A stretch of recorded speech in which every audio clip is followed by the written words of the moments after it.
मेरी बात प्रधान राजू से हो रही है? जी बोल रहा हूँ। देखिए राजू जी, सुनने में आया है कि आप फिर से प्रधानी का चुनाव लड़ रहे हैं। जी हाँ, लड़ रहा हूँ। या पिछले जो कार्य आपने किए हैं उनको देखने के बाद भी आप किस मुंह से चुनाव लड़ने की सोच रहे हैं? किस मुँह से? हमारा विकास इतना किए हैं, इतना काम किए हैं कि जनता बोल रही है कि आप फिर से लड़िए, फिर से लड़िए। यह जो जनता है वो सिर्फ 4 लोगों की नहीं होती जो आपके अड़ोस पड़ोस में रहते हैं। पूरे गांव में, क्षेत्र में घूम के देखिए आपके बारे में लोग क्या कह रहे हैं। आपने जितना विकास किया, हमारे साथ है। या आपने जितना विकास किया है ये सब अपने एक क्षेत्र में ना करके सिर्फ अपने गांव के अगल बगल के 2-4 लोगों के और अपने घर पे ही विकास किया है। बाकी विकास कहाँ किया आपने? ऐसा कौन बोल रहा है? ये सब पूरा गांव बोल रहा है। और जिस तरह से आपने प्रधानी में जनता को बेवकूफ़ बनाया है, इस साल आपको वोट नहीं मिलने वाला है, ये ध्यान रखिएगा।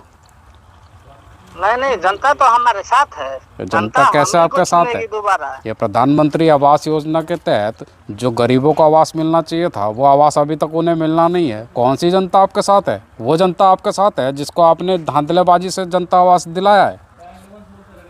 ये बताइए आप हैं कौन? देखिए मैं कौन हूँ ये आप छोड़ दीजिए, आप मुझे बस एक बात बताइए कि ये जो नहीं, पिछले तो आप इतना हमारे बारे में इंक्वायरी क्यों कर रहे हैं और इतना आपको जानकारी क्या है हमारे बारे में? ये इंक्वायरी इस बात की कर रहा हूँ कि जिनको आपको आवाज़ दिलाना चाहिए था वो परिवार अभी भी वैसा ही है, झोपड़पट्टी में गुजारा कर रहा है। आप उनको आवाज़ नहीं दिलवा पाए और फिर से चुनाव लड़ने की तैयारी कर रहे हैं। ऐसा बात नहीं है, हम तो बहुत काम किए हैं, बहुत आवास दिलवाए हैं। किसको दिलवाया आपने आवाज़? सिर्फ अपने जानने वालों को? तो जानने वाला नहीं, देखिए सभी हमारे आदमी हैं, जो उस लायक है उसको दिए हैं। देखिए जो प्रधान होता है, जो जनता द्वारा चुना जाता है, वो पूरी जनता को साथ लेकर चलता है। सिर्फ 4 लोगों को साथ लेने से आप चुनाव दोबारा जीतेंगे नहीं। और आप जिस तरह से कार्य कर चुके हैं अब आपको आराम करना चाहिए, किसी और को मौका देना चाहिए। क्योंकि पिछली बार जो आपने जनता आवास दिलवाने का वादा किया था वो परिवार अभी तक जनता आवास नहीं पा पाया है।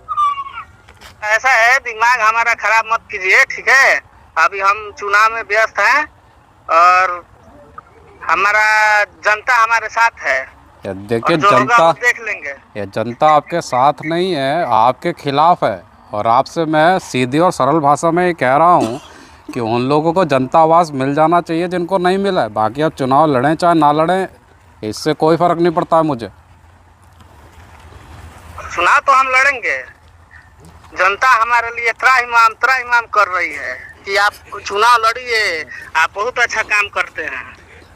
तो हमको तो जनता के लिए लड़ना है, गांव के विकास के लिए। एक गांव का विकास जो होता है वो गांव का विकास होता है, ये खुद का विकास नहीं होता है। पहले मैंने आपसे कहा ना कि पहले आप उनको आवाज़ दिलाइए जिनको ज़रूरत है उस चीज़ की। आवाज़ तो हम दिलाए हैं। ये किनको दिलाया आवाज़ आपने? जो योग्य है उसको दिलवाए हैं। अच्छा, जिनके 4 तल्ला मकान है आप उनको आवाज़ दिला रहे हैं और झोपड़पट्टी वालों को आवाज़ नहीं दिलवा रहे हैं? तो वो भी योग्य हैं। अब किस तरह से योग्य है? कैसी बातें कर रहे हैं आप बेवकूफ़ों वाली? योग्य हैं, उनके भाई हैं, उनको दिलवाए हैं। 4 भाई हैं। आप जानते हैं मैं कौन बोल रहा हूँ?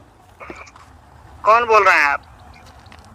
तो मैं गोरखपुर से योगी आदित्यनाथ बोल रहा हूँ। महाराज जी। आगे बोलिए। महाराज जी सॉरी। क्या सॉरी? प्रणाम। क्या प्रणाम? सर हम पहचान नहीं पाए आपको। क्या मैं फ़ोन करते समय आपको आधार कार्ड दिखाऊं? नहीं सर, गलती या हो अभी गया। आप कह रहे थे कि वो योग्य हैं, जिनके 4 तल्ला मकान है वो किस तरह से योग्य होते हैं मुझे ये समझाइए। महाराज गलती हो गया, अब से नहीं होगा। यह पूरे अपने कार्यकाल में आप धांधलेबाजी कर रहे हैं, जनता को बेवकूफ़ बना रहे हैं। ये अब जनता समझदार हो गई है, किसको वोट देना है किसको नहीं देना वो सब जानते हैं। नहीं सर, हमसे गलती हो गया, हम नहीं। आपने क्या सोचा कि आप जनता को धोखा देंगे, जनता आपको मौका देगी?